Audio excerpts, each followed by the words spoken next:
Pues muy buenos días, bienvenidos a este podcast que estamos transmitiendo desde la Universidad Anáhuac del Norte. Es un gusto tenerlo con nosotros para seguir reflexionando juntos sobre las grandes preguntas de nuestro tiempo. Hoy analizaremos un tema fascinante. ¿Nos está proponiendo el cine contemporáneo una nueva forma de divinidad? En este episodio exploraremos cómo algunas narrativas cinematográficas y televisivas plantean de forma implícita una religiosidad sin Dios y qué implicaciones puede tener esto en nuestra comprensión del humano.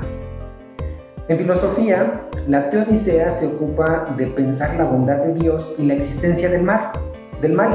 Pero, ¿qué sucede cuando las historias que consumimos comienzan a presentarnos al ser humano como su propio salvador? En este episodio analizaremos un ejemplo muy sugerente, la película Interestelar. Quédate con nosotros.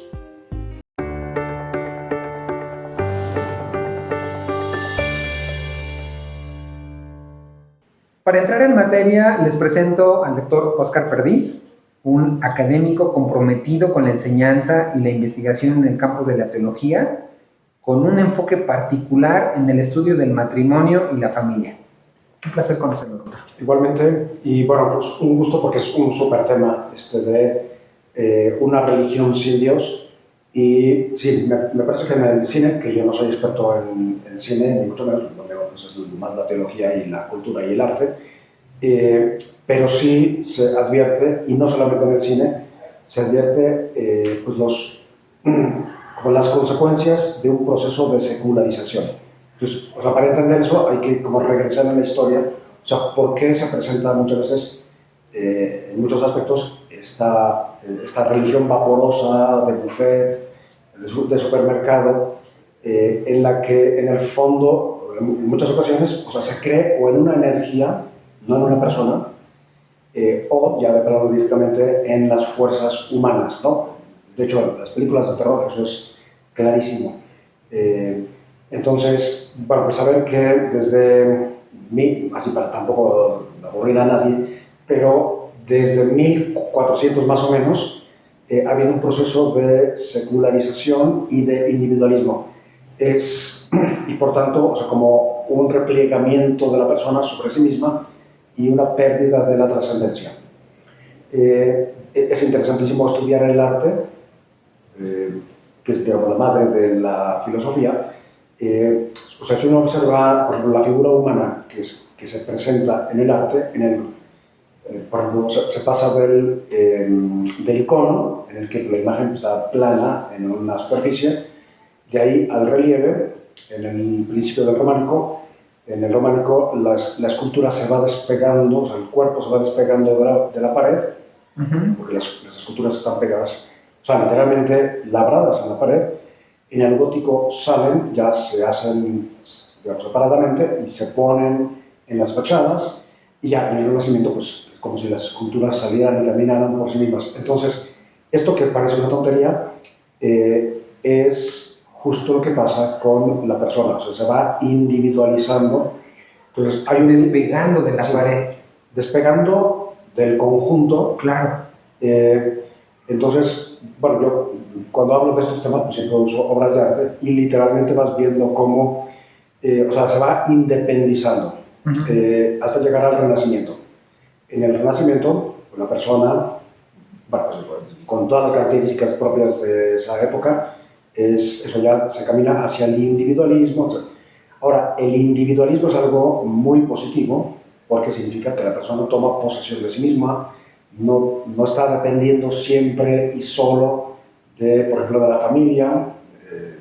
Se puede hablar de la familia tradicional y de los estragos que ha causado, ¿no?, en los individuos, pero hay una serie de aspectos positivos en el individualismo, pero también otros negativos con sus consecuencias, ¿vale? Entonces, por otro lado, este individualismo pues, también se puede identificar como un proceso de secularización. El mundo ha ido poco a poco dejando de ser cristiano. Se pasó de una sociedad cristiana en todos los aspectos, de una cultura cristiana, a, pues en la actualidad, ya desde hace más de 50 años, en Occidente, pues encontramos que la sociedad no es cristiana, ¿no? ¿Esto qué significa? ¿Que la sociedad cada vez es menos religiosa? No, de hecho cada vez es más religiosa. Entonces, se ha ido, por así decir, sustituyendo el cristianismo por otras formas, pues a veces, como dije al inicio, pues eso, más fáciles, más líquidas, de buffet, eso, según las diversas ofertas que ha habido. Entonces, se puede decir que la sociedad actual es religiosa, sí, pero no cristiana. Porque muchas personas creen que el proceso de descristianización es un proceso de ateísmo y no. En la práctica vemos que no. No, en la práctica, las personas terminan por creer en algo. Mucho, sí, o sea, en energías, en velas, en ángeles, y hay toda una cantidad infinita de prácticas que, o sea, en las cuales pues ya no se cree en Dios ni se dirige a Dios y, digamos, a todo el aparato de santos y de sacramentos que hay en la Iglesia Católica, por ejemplo, sino a pues, muchas, o sea, creencias que después se reflejan en prácticas. Y eso lo vemos en la sociedad y no me extraña que se vea también en el cine. Tenía un dicho mi abuelita, decía, el que no conoce a Dios, a cualquier santo se le hinca, ¿verdad? Sí, y parece que eso es lo que está pasando, ¿no? Pero ahora nada, resulta que no se está hincando a cualquier santo, sino a cualquier cosa, ¿verdad? Sí, sí, y eso es, o sea, es una consecuencia típica de la secularización y del individualismo. O sea, en cuestiones de amor, matrimonio y familia, pues aquí habría que ir a los modelos amorosos que hemos ido recibiendo y concretamente tiene mucho que ver con esto el romanticismo. El romanticismo es un movimiento cultural, es un modelo de amor justamente del siglo XIX que a través de la literatura, como siempre, el arte siempre es en la vanguardia, propone que el amor o amar no es más que tener sentimientos. Y esos sentimientos de quién? Pues míos, del individuo, pues al modo que del otro, ¿no? Entonces, o sea, se caracteriza justamente por el individualismo, es como una fuerza que pues le va a dar pues va a empujar mucho hacia el individualismo. De hecho, si uno analiza las canciones, que es donde uno aprende a amar, las telenovelas, etcétera, las historias, que es donde la sociedad aprende a amar, pues son totalmente individualistas, o sea, están concentradas y eso tiene unas consecuencias tanto para la religión como para las relaciones. De hecho, bueno, se me pasó decir que en la época del Renacimiento también, aunque desde antes, o sea, la devoción cristiana, o sea, fue pasando como de una devoción más teológica, y eso lo ve uno en las obras de arte, por ejemplo, la representación que se hace de Cristo, a partir de Francisco de Asís y Bernardo y otros, que subrayan el sentimiento, o sea, en la relación con Dios, pues no tanto solo pensar y practicar, sino seguir a Cristo, imitar. Es la gran época de la devoción moderna, en la que eso, al subrayarse los sentimientos, cosa que es una cosa muy buena, pero poco a poco las personas se van quedando solo con los sentimientos y van abandonando pues ya las prácticas, digamos, comunitarias, objetivas, etcétera, y cada vez se le va dando más importancia al sentimiento. Esto lo vemos en el luteranismo, ¿no? Que es una religión sumamente, digamos, patética y triste, pero que le da muchísimo espacio al sentimiento. Al sentimiento.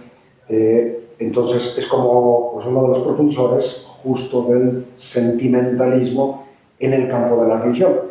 Entonces, ya los místicos de esa época decían, a ver, los sentimientos son muy buenos, pero ¿en qué te estás concentrando? ¿En el sentimiento o en el Dios que te da o te impulsa a los sentimientos?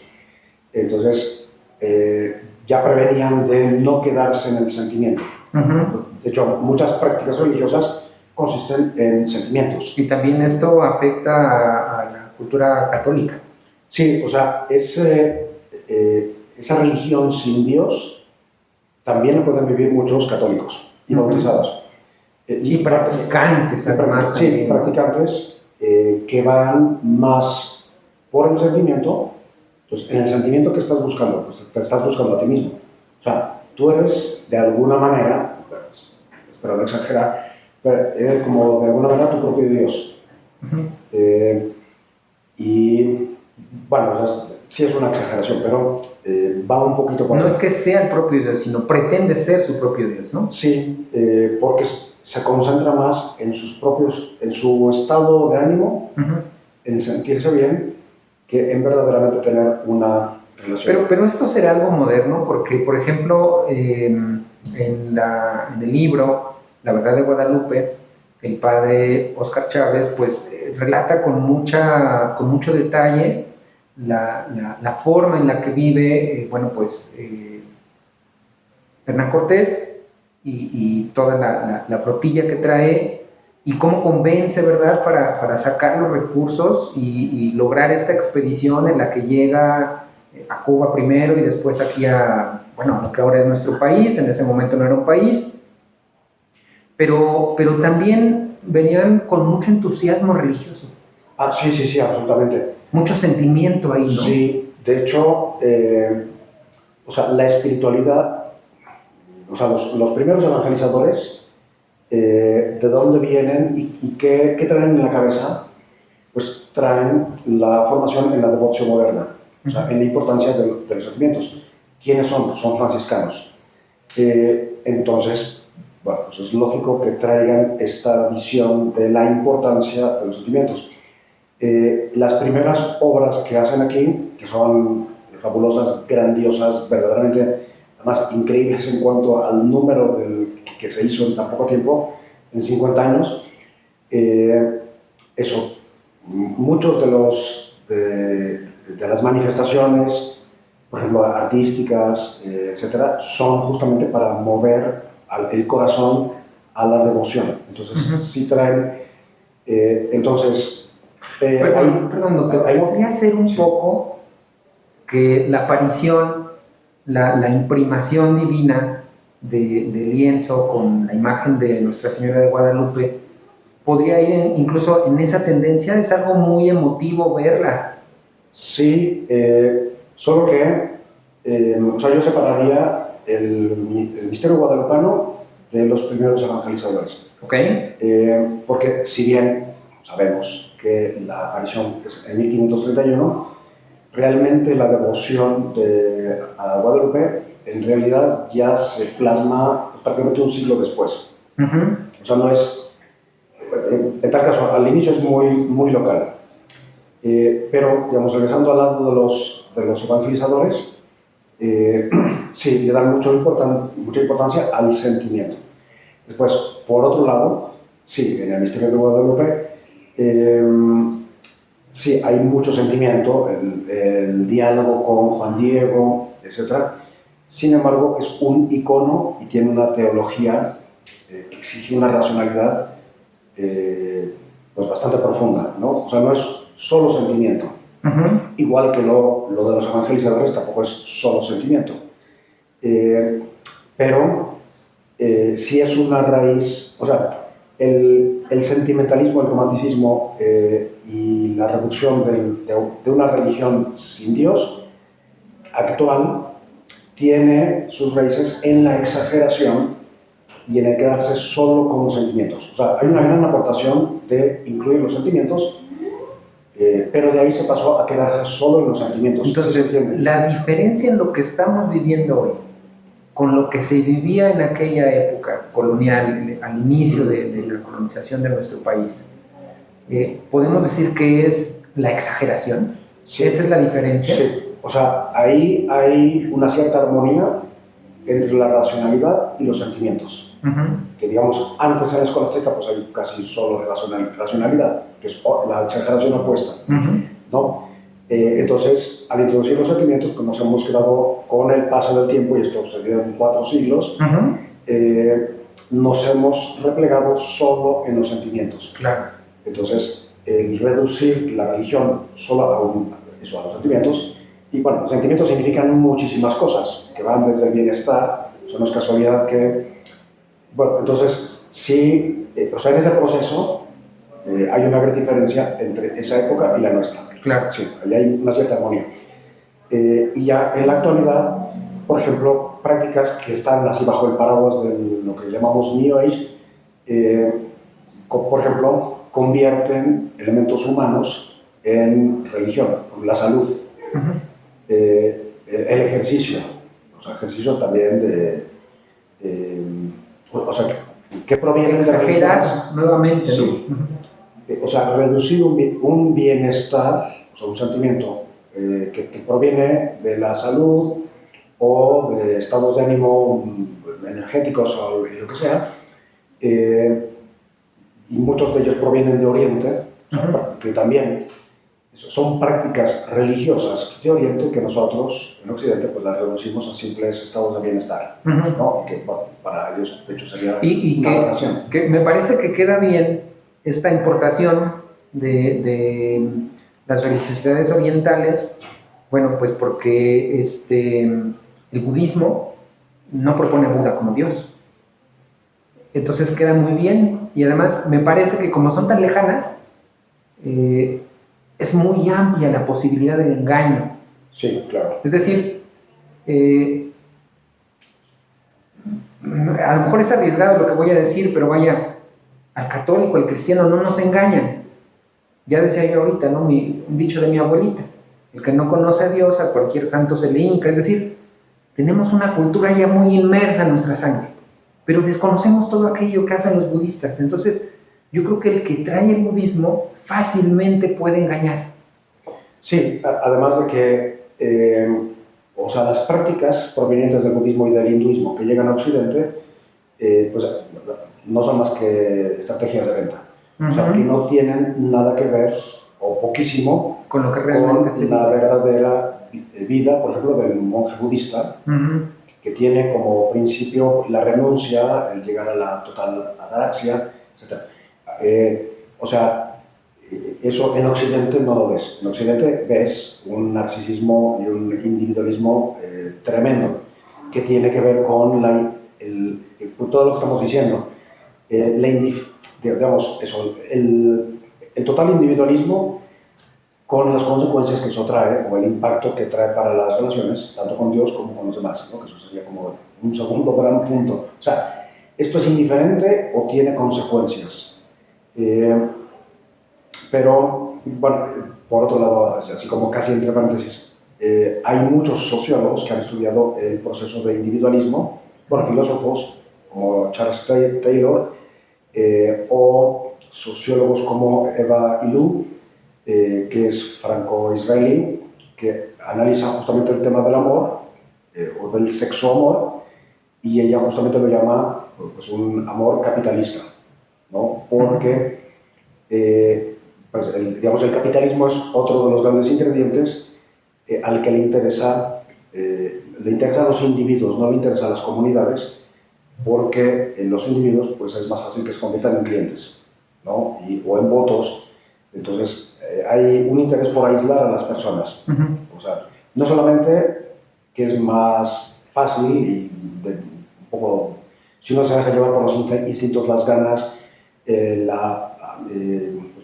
los apetitos, es más fácil caer, o sea, y el sentimentalismo pues es más fácil caer en el individualismo, pero el individualismo además lo fomentan los padres en casa.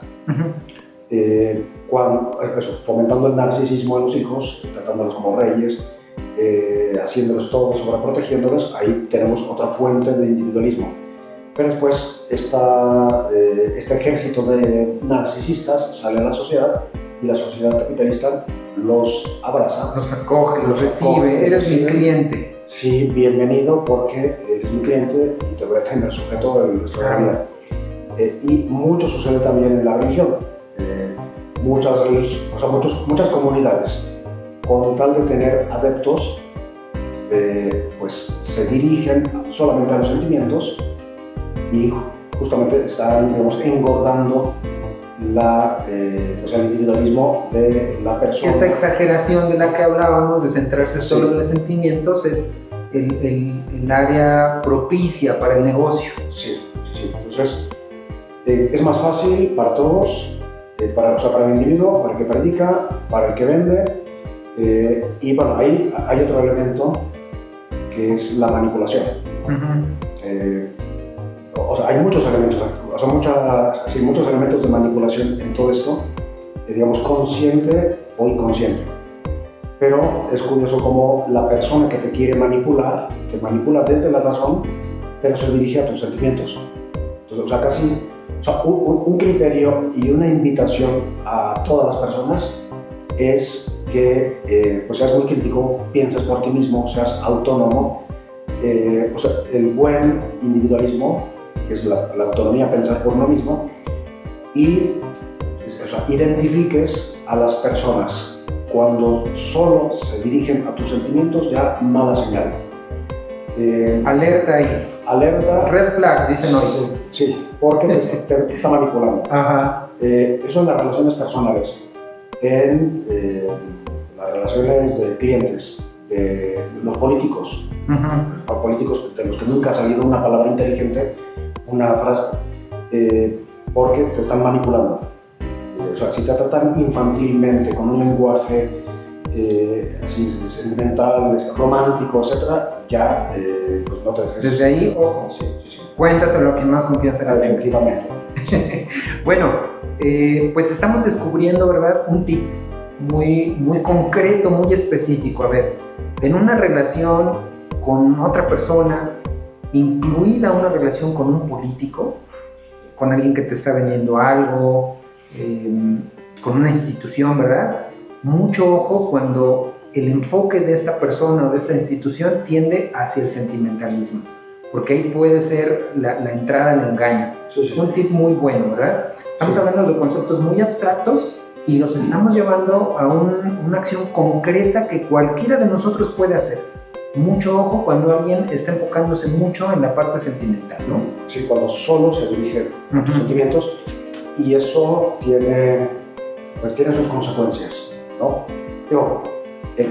Parece que no hemos hablado mucho de la religión, pero en realidad pues, todo lo que hemos dicho pues, hay que aplicarlo a la religión, y así es. Y esto tiene unas consecuencias muy graves porque pues vuelve a la persona un analfabeta afectivo, ¿no? Una persona incapaz para establecer unas relaciones con otro, una persona incapaz para sostener un propósito, llevar a cabo un compromiso, y es algo a lo que conduce, y después en las relaciones con Dios pues se convierte pues, en una relación en realidad falsa, porque tú no te estás comunicando realmente con Dios, sino pues, contigo mismo, con una energía, con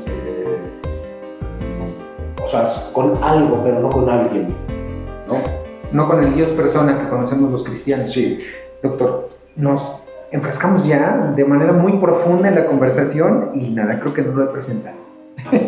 Así es que bueno, doctor Óscar Perdiz, un académico comprometido con la enseñanza y la investigación en el campo de la teología, con un enfoque particular en el estudio del matrimonio y la familia. Yo soy Jesús Tapia, soy licenciado en psicología con más de 4.500 consultas de asesoría psicológica otorgados en 5 años de experiencia como psicólogo clínico.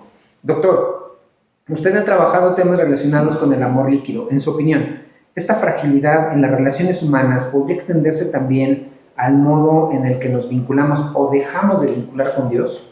Sí, absolutamente, porque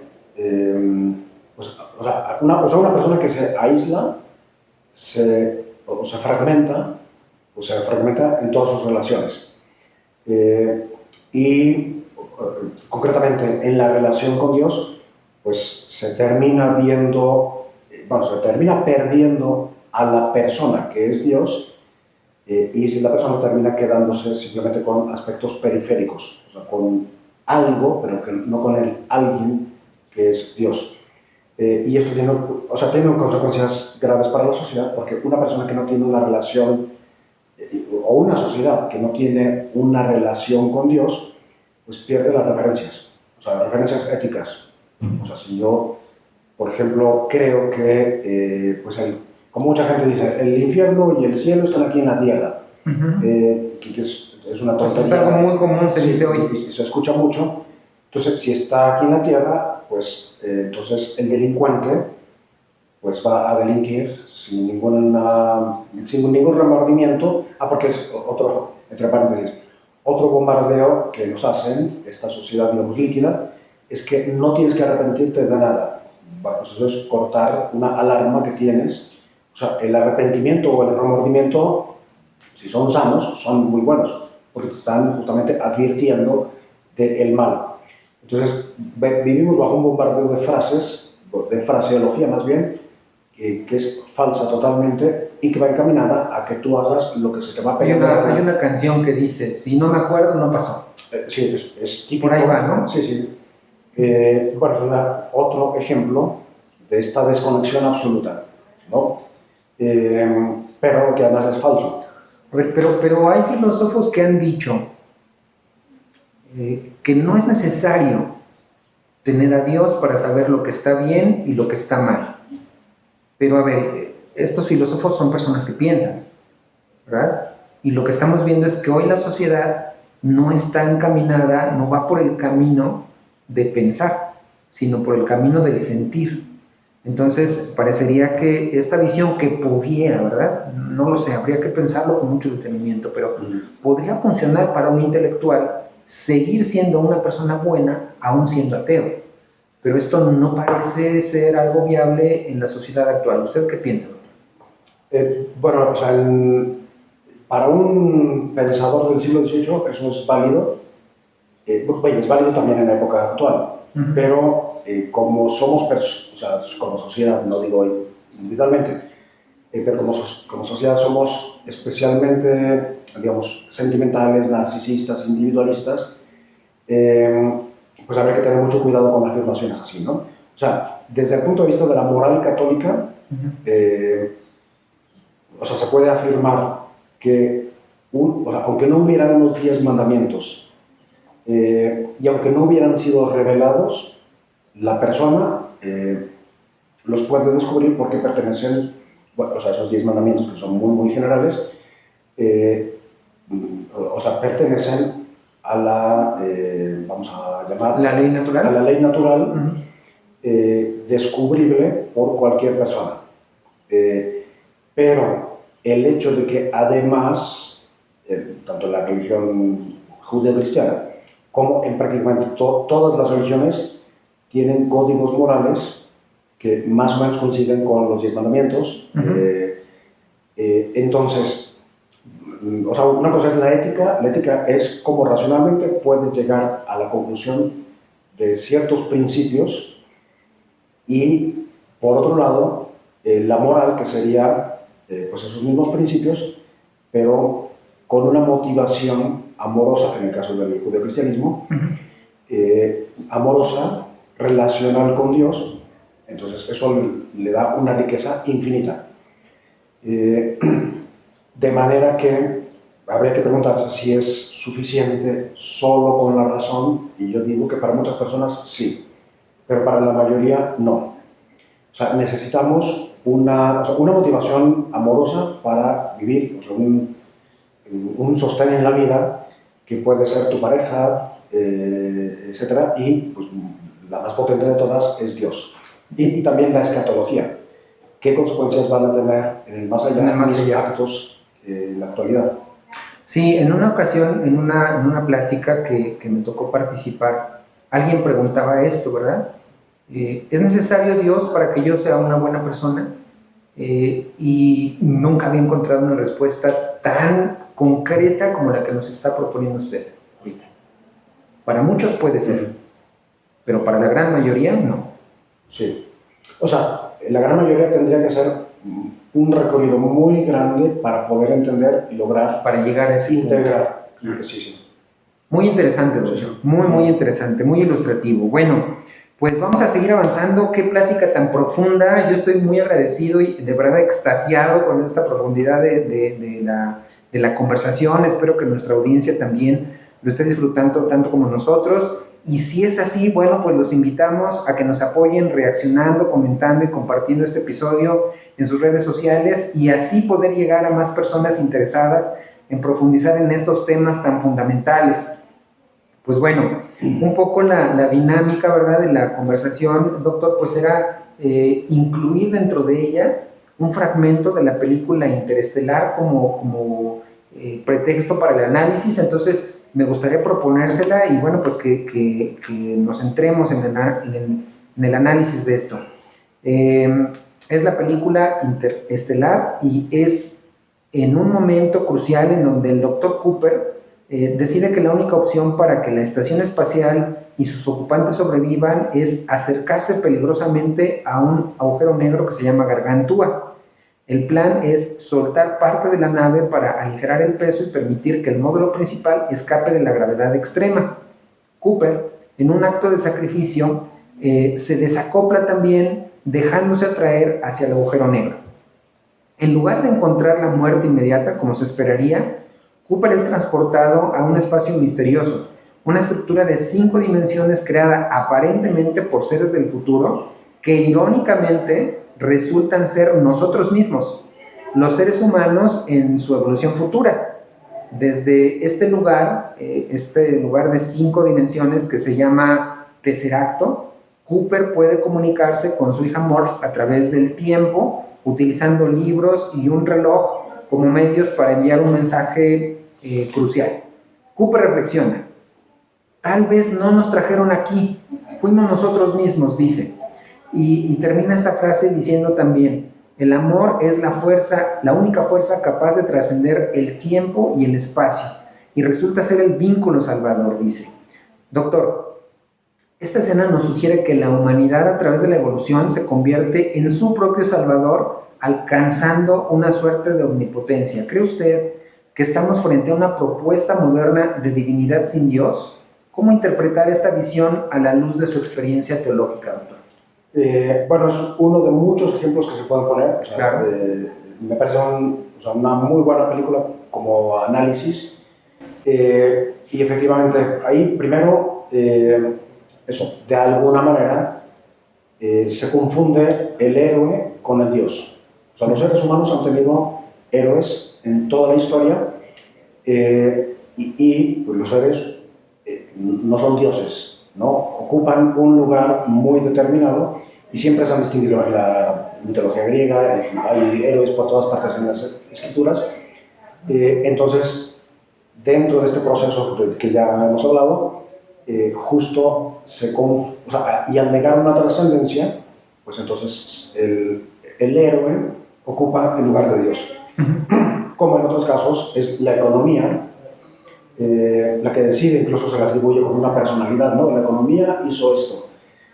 O el Estado se convierte en Dios, pues aquí en este caso es el héroe. Y luego, doctor, perdón que lo interrumpí, pero hablaba usted de la economía logró esto, pero incluso a veces se va más allá, el dinero logró esto, el presidente logró esto, ¿verdad? Sí, y además de que es falso, pero o sea, es una manera como de convertir en héroe y de ahí el siguiente paso, dado que no hay un concepto de Dios, pues ya el hueco que deja Dios lo ocupa el héroe. La economía o el dinero, sí. O la política o el presidente. Entonces, sí, entonces, bueno, se crea una especie de mesianismo, de una creencia en que alguien, o sea, un humano, es capaz de redimirnos. Y el judeocristianismo, pero bueno, la filosofía y el pensamiento en general ha estudiado y ha meditado sobradamente cómo el hombre no se puede redimir a sí mismo. Es como si yo me cogiera de las solapas y me levantara a mí mismo, ¿no? Bueno, esta metáfora se puede usar también para otras muchas cosas válidamente, pero para lo que nos interesa, y si uno analiza todas las escrituras, que son la fuente principal de la teología, lo que ve es que hay continuamente unos sacrificios que se ofrecen de animales, los corderos, los toros, el macho cabrío que se manda al desierto, el día de la expiación en el cual se le, digamos, encomiendan o se le cargan todos los pecados de la comunidad. Sin embargo, Israel y todos los pueblos que tienen este tipo de prácticas saben que eso es como, simplemente consiste en aplacar por un momento, digamos, el mal, pero no es una redención real. Tal es así que se celebra continuamente. Eterno retorno. Y no va a ser sino hasta el sacrificio de Cristo, que Cristo es Dios, o sea, por tanto, no solamente un hombre, que va a lograr la redención de todos los hombres. Y, bueno, digamos, esto sería como el aspecto teológico. Entonces, sí necesitamos, necesitamos de la religión, de una religión sana, en la cual pues, tengamos una visión clara de la trascendencia y, por tanto, que reconozcamos a Dios como una persona totalmente ajena, trascendente, pero amorosa, y que ya después, no tenemos ahorita mucho tiempo, pero que ha querido establecer con los seres humanos una relación amorosa y esponsal, son una alianza, como la de un esposo con su esposa. Y esto pues, se puede ver a lo largo de todas las escrituras. Entonces, cuando se pierde esa relación con otra, o sea, con el totalmente otro, con otra persona, pues simplemente te quedas con el algo y pues en ese momento ya pues las consecuencias van a ser desastrosas, ¿no? Por ejemplo, pues vas a ver al otro como un objeto, como un medio, o sea, vas a perder las referencias morales y éticas. Muy interesante. Estoy pensando si me atrevo o no a hacer la pregunta. Creo que es una pregunta que puede ser compleja, no en cuanto a la respuesta que usted nos pueda proporcionar. Estoy seguro que tiene una respuesta muy bien pensada y que sin lugar a dudas podrá afirmarnos, pero esperamos también que sea bien recibida por la audiencia, ¿verdad? La pregunta es, entonces, ¿el cristianismo es el camino? Sí, o sea, es el camino por excelencia. De todas las propuestas religiosas, pues uno la analiza, es la más elevada, es la que plantea de manera mucho más profunda, más clara, y bueno, concretamente el catolicismo, que se caracteriza por su rigor mental. Esto es importantísimo. O sea, rigor no me refiero a que sea así acartonado o pétreo, ¿no? No. O sea, lo que típicamente católico y ortodoxo es el apego a la filosofía. Entonces, esto ya es una grandeza y es una garantía para no caer en el sentimentalismo con todas las consecuencias que ya hemos dicho. Otra maravilla del catolicismo es el arte. O sea, el 80% de las obras de arte que hay en el mundo, obras reales de arte, no basura, están dentro de la cultura. Son productos de la Iglesia Católica. Entonces son como buenas señales. Ahora, toda religión es un camino para aquel que la practique, sí, solo que nosotros tenemos pues, la fortuna de tener muchísimos más medios, ¿no? Entonces, más recursos. Habría que analizar así distraídamente cualquier libro de fenomenología de la religión o de religiones comparadas para ver pues, la grandeza que tenemos nosotros, y no es para, digamos, negar o despreciar a los demás, sino más bien para proponer lo que tenemos y reconocer todos los posibles otros caminos que hay, ¿no? Bueno, me adelantó usted en la siguiente pregunta que iba a hacer. Primero pregunté de modo un poco más general, ¿verdad? ¿Es el cristianismo el camino? Lo siguiente era, ¿es el catolicismo dentro del cristianismo? Sí, absolutamente. Primero porque la comunidad fundada por Cristo hoy se llama Iglesia Católica e Iglesia Ortodoxa. Son como los dos pulmones de los que hablaba Juan Pablo II. y ya así visto desde la sociología, pues son religiones serias. O sea, que conservan la filosofía, la exigencia, el sistema, la sistematicidad más bien en el razonamiento, que están cargadas también de defectos, porque la Iglesia es meretrix et santa, ¿no? Y siempre reformanda, pero sin quedarnos en los defectos. Además, los defectos son de la comunidad, de cada uno de nosotros, no son de la jerarquía. Entonces, pero sí, en cuanto a medios y todo, o sea, por muchas razones somos los que más tenemos y por tanto también más responsabilidad. Claro. Y hay muchas comunidades cristianas con muy buena voluntad, pero pues, justo al reducirse solamente a los sentimientos, pues suben y bajan, pero no tienen una propuesta potente ni sostenida en el tiempo. Eso es creo que también una situación importante, ¿no? Porque, claro, hay personas de buena voluntad que son cristianos o incluso de otras religiones, ¿verdad? Pero no tienen esta conexión histórica, ¿verdad? Estamos por cumplir 500 años de la evangelización en México y 2000 años del nacimiento de Jesús. Entonces es una gran historia, es mucho 500 tiempo. años del misterio guadalupano que tiene mucho que ver con el tiempo. O sea, la celebración del tiempo, vamos a llamar la liturgia precolombina, por así decir, como pues María la transforma, o actúa, digamos, en ella, y pues uno de los grandes mensajes de María en Guadalupe pues es justamente el sentido de la historia, el sentido del tiempo, darle peso y un aroma, por así decir, a nuestra historia personal. Sí, el apego a la historia es una de las grandezas. Un criterio importante. Sí, y también como criterio. Muy bien, muy interesante, muy profunda nuestra conversación. Bueno, pues el día de hoy hemos reflexionado sobre dos ideas fundamentales, ¿verdad?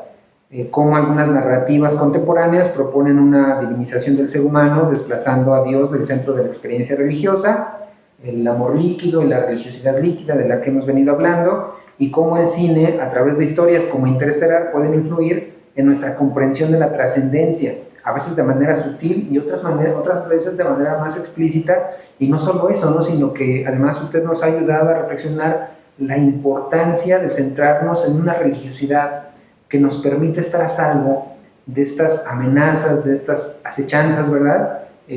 A veces comerciales, a veces políticas, y que las podemos identificar cuando están muy cargadas hacia lo sentimental, ¿no? Sí, sí. Y yo invitaría, bueno, no me has preguntado, pero yo invitaría a todos a ser muy críticos, a razonar por nosotros mismos qué es lo que se requiere en la actualidad, ¿no? A ver los signos de los tiempos, a ver los frutos de las personas o de las organizaciones, en fin. O sea, para no ser solo sentimentales. Claro, entonces complementando la idea, no ser solo sentimentales y abrirnos al razonamiento crítico, sí, al pensamiento crítico. Y para eso es imprescindible leer, ¿no? Sí, absolutamente, y justo es lo que nos va a abrir el camino, junto con otros muchos medios obviamente, a la trascendencia. Y la trascendencia pues es justo lo contrario de la inmanencia, o sea, no quedarnos solamente aquí y no reducir, empequeñecer a Dios, al mundo simplemente, sino reconocer su absoluta trascendencia. Y de hecho, bueno, voy a decir una cosa que va a parecer muy oscura, pero mientras más trascendencia, justo más inmanencia, o sea, más capacidad para penetrar en nosotros mismos y pues, descubrir el proyecto que hay, el proyecto amoroso que hay sobre nosotros. Qué profundo, doctor. Qué profundo. Estaba yo pensando en cómo el budismo lo que propone es pues el estar en el aquí y ahora como la meta a lograr, ¿verdad?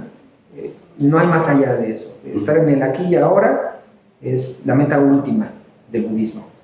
y usted nos dice, bueno, es que estar concretamente en el momento supone tener los ojos puestos en el más allá, ¿no? Sí. Bueno, del budismo se podían decir muchas cosas, pero sí, el budismo que ha llegado, o las prácticas más bien budistas que han llegado a Occidente, pues están más concentrados, vamos, en la persona. Ya, el verdadero budista, el monje, sí que tiene pues, una preocupación por la comunidad, pero bueno, sí, es otro camino, otra vivencia. Otro camino de sabiduría totalmente diferente.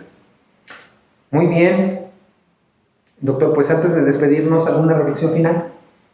Pues nada, voy al adelante, que era ser críticos y verdaderamente, bueno, en todos los sentidos, a ver, ya realmente me llena como persona en todos mis aspectos, no solamente en el sentimental, en la epidermis, realmente me llenan todas estas prácticas que niegan a Dios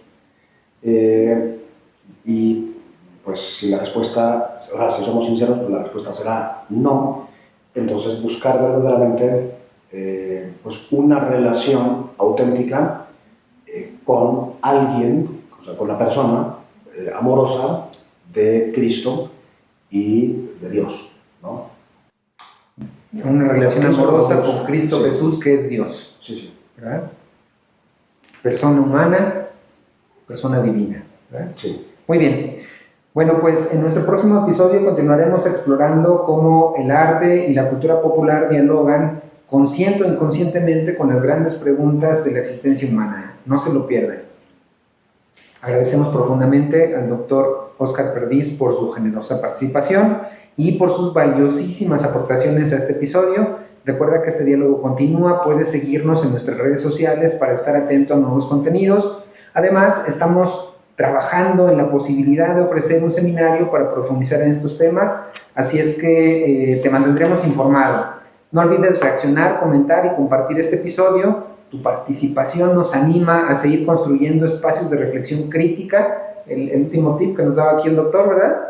Leer es muy importante y darse la oportunidad también de estos espacios de reflexión que no están escritos, son hablados. Pero la reflexión fue muy profunda, doctor, y le agradecemos muchísimo. Y pues a nuestra audiencia, hasta la próxima. Muchas gracias. Gracias a todos. Gracias, Jesús. Gracias, doctor.